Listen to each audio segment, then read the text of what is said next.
Hello, and thanks for joining us on this HOA Leader video chat with two of our experts. My name is Gabriella Felisko. Today I'm joined by Katie Anderson of Oregon and Michael Crew of Georgia. This month we're discussing how you can improve your working relationship with your manager. We don't often ask our expert HOA managers for their advice on what boards can do to make their job easier and their working relationship better. So in this video, we're going to do just that. These two expert HOA managers will explain what managers do for your condo or HOA, along with common misperceptions boards or owners have about the role of managers. In our second video, Katie and Mike will discuss how you can best take advantage of your manager's expertise, along with tips on processes that can be implemented to ensure your manager is doing all they can do for your board and your owners. Just a note, our experts are providing insights based on the laws and practices in their state. This is intended to provide you general guidance you can use when you approach experts in your own state. With that in mind, let's jump in. Katie, let's talk about what managers do and don't do. I think there's this long-standing joke that our industry is, 10 feet deep and a mile wide. And I think the easiest, most general way to explain what managers do is that they're generalists in a lot of areas, from financial management, managing your budgets and your reserve studies and your cash on hand and collection of assessments, to your physical assets for your community. So that can be anything from a really complex building. They may be overseeing the maintenance of decks and hallways and windows and doors and exterior siding. Or you might have some really simple assets and you might just have landscaping. So I think there's the physical assets of an association, and then there's the financial assets.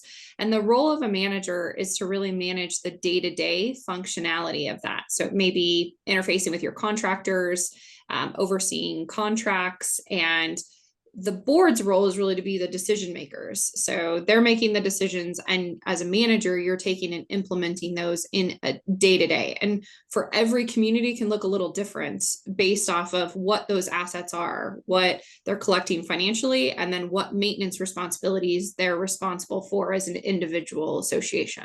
Mike, what about misperceptions about what managers do? What are the common misperceptions?